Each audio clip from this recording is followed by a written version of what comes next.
pregunta es, ¿en qué consiste en sí su carrera como científico? Bueno, un científico es aquel que hace investigación científica. Y yo hago en dos campos. La fisión nuclear, que está cumpliendo este diciembre 80 años, es el que dio lugar a la bomba atómica y a los reactores nucleares. Sin embargo, para mejorar el conocimiento de este fenómeno todavía desconocido, se hace investigación, en especial los efectos que hay de la emisión de neutrones en el momento de la fisión del uranio. Este tema es de interés internacional, poca aplicación directa en el Perú, pero es la que permite publicar en revistas internacionales. El otro tema es local, es cuál es la dinámica del acuífero de Lima, del agua que está bajo el suelo de Lima. Saber qué tiempo tarda la lluvia después de caer en los Andes, en las gotas, el agua que cae, que ingresa a los Andes y llega a los pozos de Lima, cuánto tiempo tarda en llegar a cada pozo. Esto ya es interés local y nos permite tener la información para una mejor gestión del agua.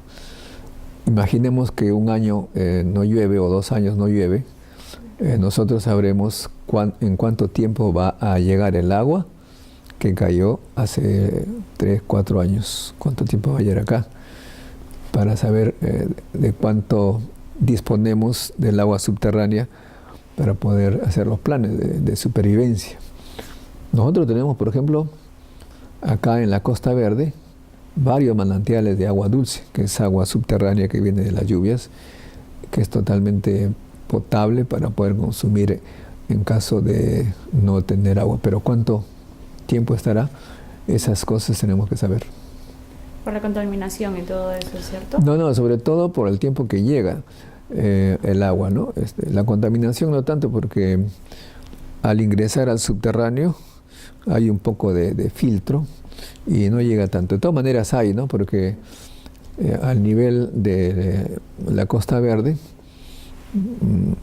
podemos ver que hay pues 70 metros de altura de suelo en Miraflores, en los acantilados. Obviamente los desperdicios que se han echado sobre Miraflores y más arriba han ingresado a esta parte y arrastra algo, ¿no? Pero como pasa a través del suelo hay filtros. Sí, hay algo de material orgánico, biológico, pero es poco. Sin embargo, esto podría salvarnos porque tomamos el agua, llevamos a casa y por lo menos lo hervimos, ¿no? Claro. Y referente al último, la investigación local, aparte se necesita estudiar algo específico como por ejemplo si es sobre el agua, el estudio del agua, creo que también hay ingeniería y mecánica de fluidos. ¿Se necesita aparte otra carrera para especializarnos en eso?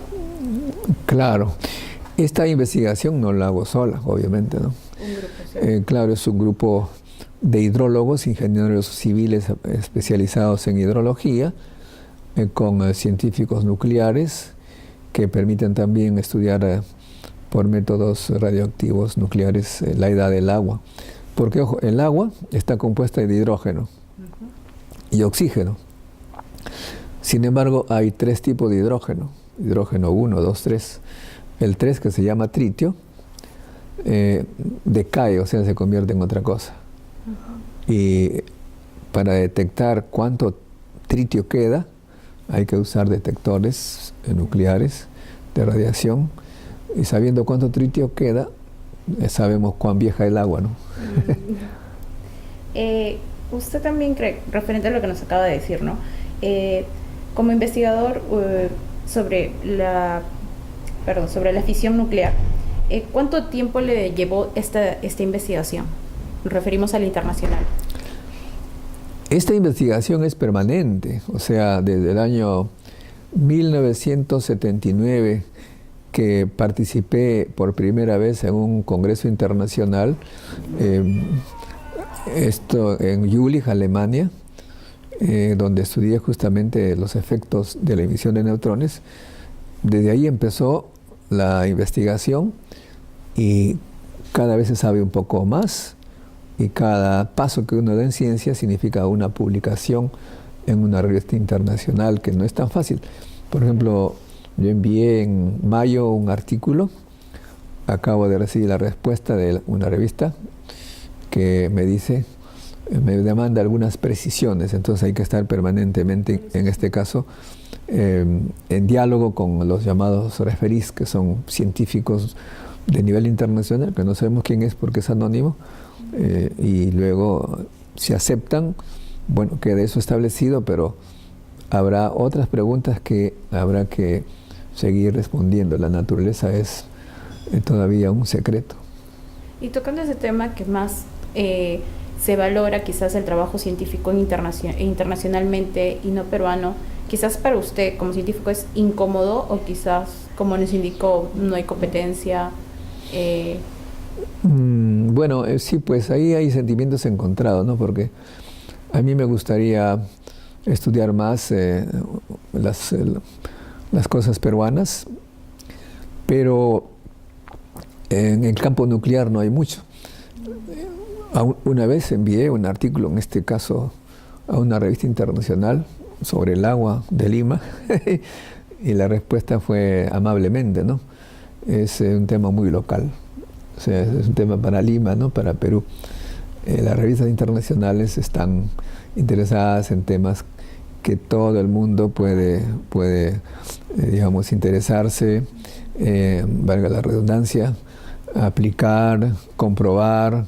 No, ellos pueden comprobar lo que yo estoy diciendo en fisión nuclear en cualquier parte del mundo, pero para comprobar la validez de lo que estoy haciendo aquí tendrían que venir acá al territorio peruano a hacer las pruebas, ¿no? Claro. Eso es un poquito frustrante, efectivamente, porque por otro lado digamos, el CONCITEC demanda tener publicaciones internacionales, y creo yo que ahí tendríamos que un poquito cambiar y darle más valor a las investigaciones que se hacen sobre nuestros recursos naturales, que tenga de interés para el Perú, para la nación. Y tocando quizás más detalles dentro de su carrera y explicar con palabras sencillas también, es ¿qué métodos realizó como científico para elaborar sobre la fisión nuclear? En mi caso, como físico nuclear, yo soy físico nuclear que salí de la UNI con una tesis de física nuclear, simulación por computadora. En la computadora uno puede simular fenómenos muy complejos, porque la física lo que significa es comprender cómo funcionan los fenómenos naturales, en este caso la fisión nuclear, que sabemos. El núcleo de uranio, que está en el centro del átomo de uranio, se parte en dos. Esos dos fragmentos que se llaman emiten neutrones de una forma probabilística, no siempre son los mismos, tampoco son los mismos fragmentos. Entonces es un problema tan complejo que hay que simularlo por computadora para hacer modelos, y estos modelos me van a calcular, predecir determinados resultados que tienen que comprobarse en el reactor, en un experimento concreto, ¿no? ¿Esto qué significa? Que siempre hay que estar muy actualizado con los programas y las computadoras. Me acuerdo que le hablaba del año 79, yo hice mi primer doctorado en el 77, y allí cuando hacía una simulación del fenómeno, la computadora tardaba una semana. Claro. Ahora, un segundo. Entonces eso permite hacer cosas más complejas. Eso es más o menos, uno tiene que estar al tanto de los experimentos, de la tecnología de detectores, y al mismo tiempo de los modelos matemáticos y la computación. Y tocando ese tema, ¿para usted se le ha facilitado el trabajo, o quizás algo de la tecnología aún no se lleva? ¿Te refieres a qué tecnología? Al desarrollo con las computadoras, con el internet y todo eso. olvídate. Sí, me hace reír porque, imagínate, yo estoy ya en los años 70, había unas tremendas computadoras enormes con unos discos, le llamaban discos duros, que eran así de este tamaño, andando con su disco duro, y que adentro había solamente lo que hay en texto de 2 páginas, ¿no? Con tarjetas, etcétera, y también para escribir era muy elemental. Y a medida que ha pasado el tiempo, he tenido que estar permanentemente estudiando, o sea, nunca uno termina de estudiarlo. El famoso WordPerfect, que era muy simple, pasó al Microsoft, y ahora los científicos usan un programa, un software que se llama LaTeX, ¿no? Para hacer fórmulas complejas en la computadora. O sea, todo eso cambia tan rápido. Y por supuesto, para hacer figuras, en mi época hacíamos figuras pues en papel Canson, bonito, así con tinta negra, tinta china, tremendo. Ahora tienes tú pues el Excel, que todo el mundo conoce, pero nosotros los viejos tenemos que estar aprendiendo todas las nuevas tecnologías para hacer buenas presentaciones. Y los PowerPoint, que antes era una película, una plastiquita donde uno dibujaba, ahora pues PowerPoint con muchos efectos, videos, en fin. Esto significa que un investigador siempre tiene que estar actualizándose, tanto en el conocimiento del tema que le interesa, como de las tecnologías de la información, de la presentación. Y además tienes que saber de todas maneras, de una manera por lo menos intermedia, el inglés, pues, porque las conferencias son en inglés. Ahora estoy aceptado a exponer en un congreso internacional que se da en París en noviembre, y eso es en inglés. Entonces tengo que estar aprendiendo permanentemente, mejorando el vocabulario, la expresión. Así que es una vida muy intensa. Sí. Bueno, y usted se dedica a la divulgación científica. Nos comenta internacional también. Sí, es un tema muy interesante para mí, porque yo regresé al Perú el año 82 y realmente la palabra ciencia era totalmente desconocida. A nadie le interesaba. Me acuerdo que yo me di cuenta que ni siquiera en los institutos donde trabajaba, en el IPEN, el Instituto Nuclear donde trabajaba, las autoridades estaban interesadas en ciencia, eran cosas técnicas, ¿no? Al punto que el primer artículo científico que se publicó en física nuclear en el Perú fue el mío, en el año 84, desde acá. A nadie le interesaba. Y finalmente tuve que ir a Alemania a seguir la investigación, pero me di cuenta que si quería regresar al Perú, tenía que por lo menos generar el interés en la ciencia. Y comencé a hacer eventos en la Red Internacional de Ciencia y Tecnología que creamos, y me acuerdo que me sorprendió que para un evento, me parece que Chema Salcedo, en el programa de Canal 5, que era un sábado, Buenos Días Perú, una cosa así, me invitó a anunciar mi evento. Dije, ¿qué cosa pasa? ¿Qué está cambiando?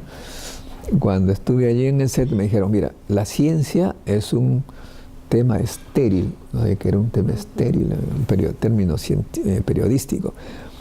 De modo que antes de anunciar tu evento, vamos a conversar sobre los seres extraterrestres. Eso le interesaba a todos. Bueno, pero poquito a poquito fui luego a la República a escribir artículos sobre ciencia. Escribí uno que se llamaba justamente El uranio en el Perú. 8 páginas en un suplemento especial, ¿no? Y luego fui a ver qué pasaba con mi artículo y encuentro a César Lévano, un gran periodista de la República en esa época, que estaba leyendo mi artículo, mi informe. Digo, maestro, ¿también usted está interesado en fisión nuclear, en el uranio? Con sus palabras así bromistas, no jodas. El director me ha dicho que le ponga un título atractivo. ¿Quién va a leer el uranio en el Perú? Bueno, lo dejo, entonces no se molesta. Entonces al día siguiente sale mi informe. El título del informe era Uranio, y el mineral maldito. Porque había, el uranio sirvió pues para hacer la bomba atómica, entonces el uranio maldito, ¿no? Pero para él eso atraía al lector, ¿no? Bueno, ustedes saben mejor que yo, pues así también hay un físico, premio Nobel de Física, Leon Lederman, que nos visitó, y él nos contó que escribió con un periodista un libro sobre estas partículas, colisión de partículas, para una partícula muy buscada que es el bosón de Higgs, que da la masa a todo el mundo. Y al final, el título del libro, ¿qué le ponemos? Bosón de Higgs. ¿Quién va a leer bosón de Higgs? Eso no tiene sentido. Y el periodista dio el nombre al libro, que se hizo famoso, dicho sea de paso, buena idea. La partícula de Dios, ¿no? Que fue recientemente descubierta pues en el laboratorio, en el acelerador de Ginebra. Así que así empezamos poco a poco, y creo que estoy más o menos satisfecho porque ahora ya la palabra ciencia todo el mundo la domina. Antes me llamaban, cuando recién empecé, como los periodistas no sabían qué cosa era ciencia, me llamaban para todo. O sea, vino el cometa Halley, me llamaban a mí. Le digo, pero yo no soy astrónomo, soy físico nuclear. Sí, pero no conocemos a otro. Los sismos me llamaban a mí. Sí, pero vayan al IGP. Hasta el cólera, cuando hubo el primer cólera en Chimbote, me llamaban. Y como los periodistas venían a mí, porque tenía que responder algo, ¿no? Entonces me ponía a leer en las enciclopedias cuando se inició el cólera, cómo se descubrió. O sea que fue incentivador también para mí, ¿no? Me ayudó mucho a informarme de cosas que no eran de mi especialidad. Incluso una vez me acuerdo que vino Cecilia Valenzuela, que habían, no sé, creo que Luza y Montesinos, o alguien hacía llorar a las vírgenes, en el tiempo de... Sí, por Carmen de la Legua, y Cecilia Valenzuela vino a verme cómo se puede hacer ese fenómeno. Y bueno, lo hice en el laboratorio. Hice llorar a una estatua que salió en el programa de Hildebrand, el domingo a las 8. Me hice famoso, porque todo el mundo me llamaba para hacer llorar a las... Llegué en el canal 7, me dijeron, doctor, acá el pueblo peruano es católico, ¿no? Así que no vamos a hacer llorar a la estatua de la Virgen, pero puede llorar la efigie de Ramón Castilla, lo hacemos llorar. Ricardo Palma, creo. Así que muy gracioso. O sea que poco a poco ya la ciencia está bien. Y también, por supuesto, eso ha servido también para que los científicos sean mejor valorados. Cuando yo regresé, ganábamos $100. No alcanzaba para nada. La mayoría se fue, ¿no?, al extranjero, pero como yo tengo una tía que está frente a la uni, una casa de 3 pisos, me alojó en uno de sus cuartos frente a la uni y pude quedarme, ¿no? Y creo que eso también es trabajar con jóvenes, estudiar con jóvenes, y como justo le comentaba, los jóvenes escuchamos actualmente la palabra científico y es como que nos retenemos, es como que no, ya muy complicado, sin primero averiguar. Y quizás usted al trabajar con jóvenes les ha incentivado, especialmente en esta universidad de ingenieros. Así es, no, pero no solamente los jóvenes de la uni, sino que nosotros tenemos un semillero científico. A partir de los 7 enseñamos ciencia acá en un local de Colina 421. Allí los niños vienen a los 6, 7, 8, hasta los 12 años y hacemos experimentos. Justamente, la gente se asusta de la palabra ciencia porque en el Perú no se ha enseñado ciencia. Lo que enseñan no es ciencia. La ciencia es divertida, son fenómenos que parecen mágicos. Por decirte, casi nadie en realidad, cada vez que preguntamos, ha hecho el experimento de jalar una lata de Coca-Cola, de gaseosa vacía, con un sorbete, lo jalas de lejos. Dicen, ¿qué es eso? Es magia, no es física. O sea, muchísimos fenómenos de casa que lo podemos hacer aquí son súper espectaculares, o si no, un depósito de agua que sostiene por arriba nomás una tremenda bandeja de agua, así, o sea, sin estar pegado así solamente. Es decir, si te cuento, son miles de experimentos que hace divertido la enseñanza de ciencia para los niños, pero eso no lo hacemos en la escuela, en el colegio peruano, porque los profesores no están preparados para enseñar ciencia. O sea, resumiendo, en el Perú no se enseña ni ciencia ni matemáticas. Se nos enseña a 4 por 3, 5 por 8, eso no es ni matemática ni ciencia. La fórmula F igual a M por A, la física pura fórmula, eso no es ciencia, eso son cosas memorísticas aburridas que cualquiera se aburriría. Ahora, la pregunta que me hago en lugar tuyo es, ¿y usted cómo le gustó la ciencia? ¿Ah? Justamente yo no llevé ese tipo de enseñanza.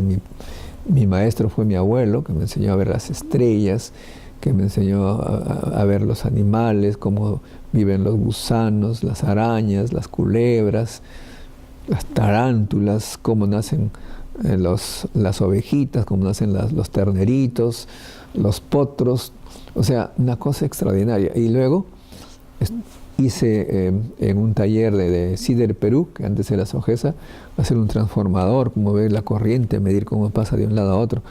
O sea que tuve una enseñanza extraordinaria, que no fue una enseñanza estatal, fue una enseñanza que me ofreció mi abuelo y las posibilidades que tenía mi padre, que trabajaba en CIDER Perú, de entrar a un laboratorio de electricidad a la edad de 11 años.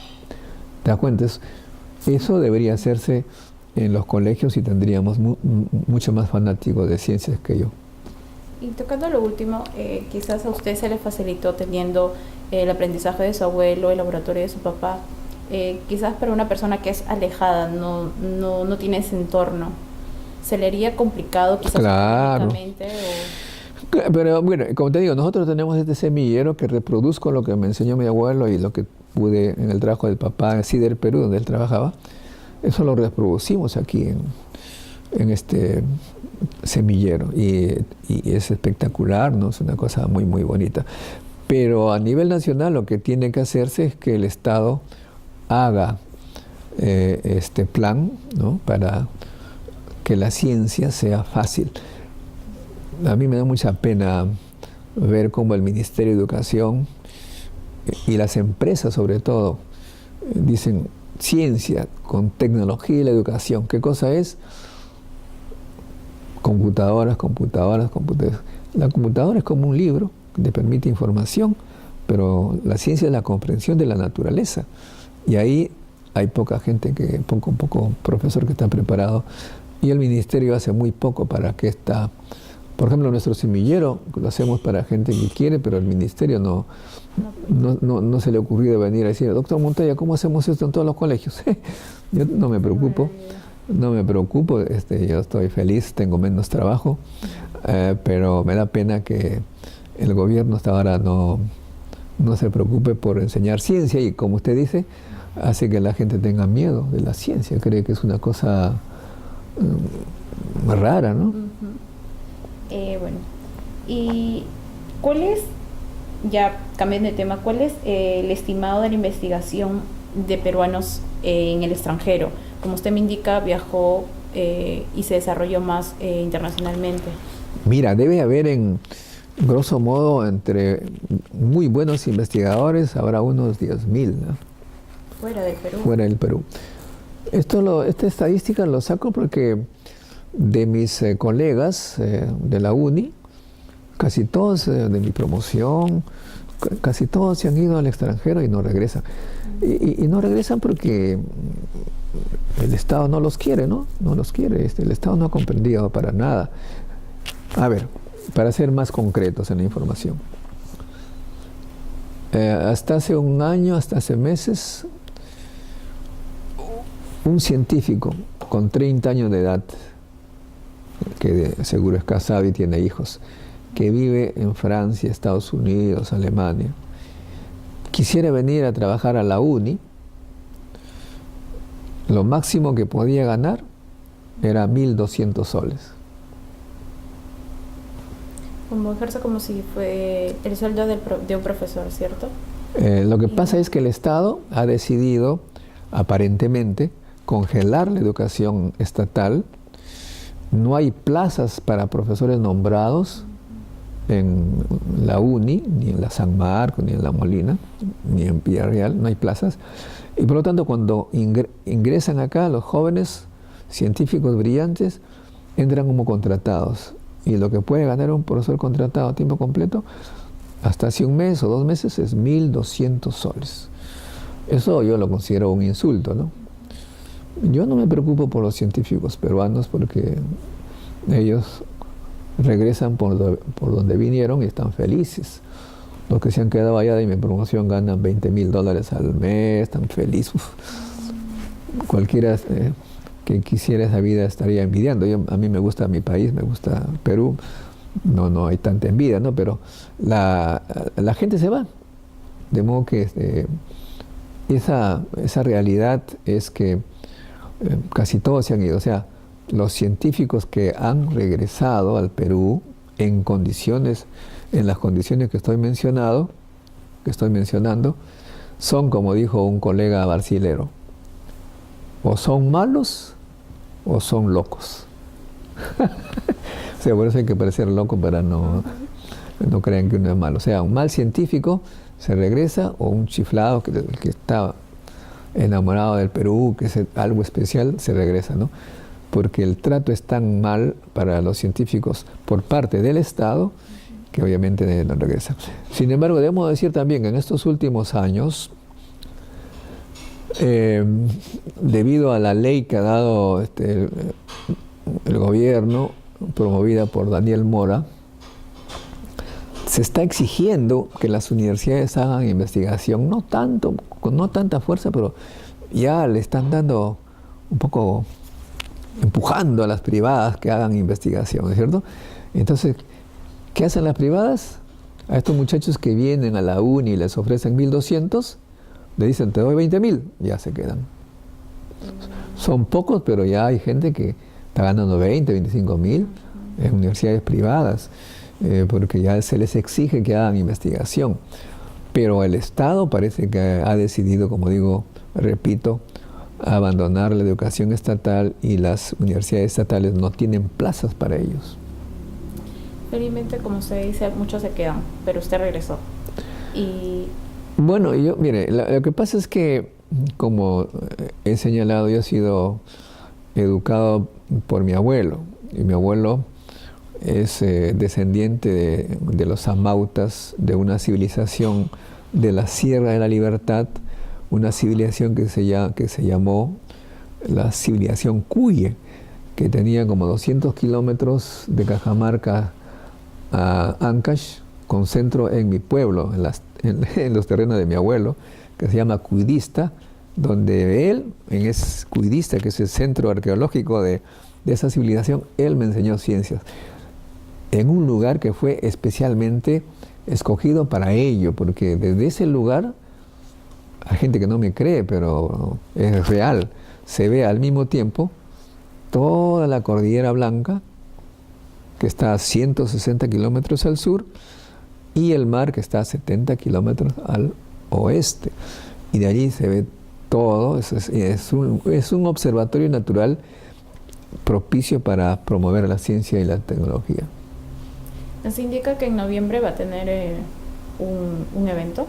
Sí, yo estoy yendo entre el 5 y 9 de noviembre a París, justamente en la universidad que fue creada hay un instituto creado por 2 premios Nobel, Irene Curie, que es la hija de Marie Curie, que ha cumplido 100 años de su nacimiento, celebraban, ¿no? Y su esposo, Frédéric Joliot-Curie, que es el fundador de este Instituto de Física Nuclear, donde se está organizando cada año ahora, desde hace 4, un congreso internacional con gente que va de todo el mundo. Y el año pasado estuve allí ya una vez y fui el único latinoamericano que estaba presente, cosa que me pareció raro que no haya otro país en ese tremendo congreso de física nuclear. Y por último, ya para concluir, con nosotros como periodistas, quizás algún mensaje para especializarnos en periodismo científico e ir desarrollándolos. Bueno, los jóvenes periodistas tienen una gran oportunidad. ¿Por qué? Porque la ciencia es de interés mundial, no es una cosa local. Es una pena. Por un lado es una alegría, ¿no? Por ejemplo, que esta revista Nature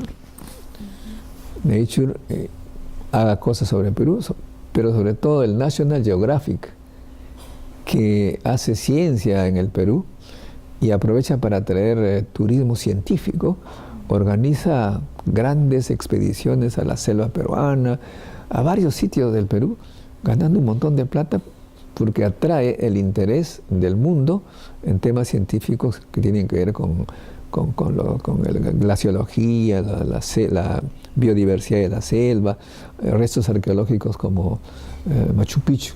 Dicho sea de paso, Machu Picchu el descubrimiento, entre comillas, de Machu Picchu fue promovido por National Geographic. Y nosotros los peruanos, ¿qué hacemos? Miramos como otros aprovechan nuestros recursos naturales.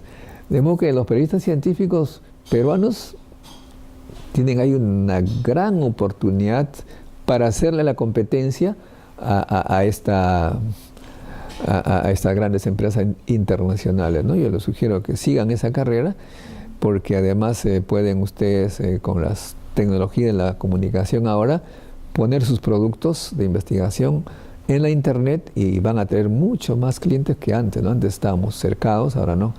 Esto es muy importante. Dicho sea de paso, el periodismo científico también ha seducido a científicos. Yo, por ejemplo, estudié en el Instituto de Física Nuclear de la Universidad París 11 y conmigo una chica, Dominique Leglu, así se llama,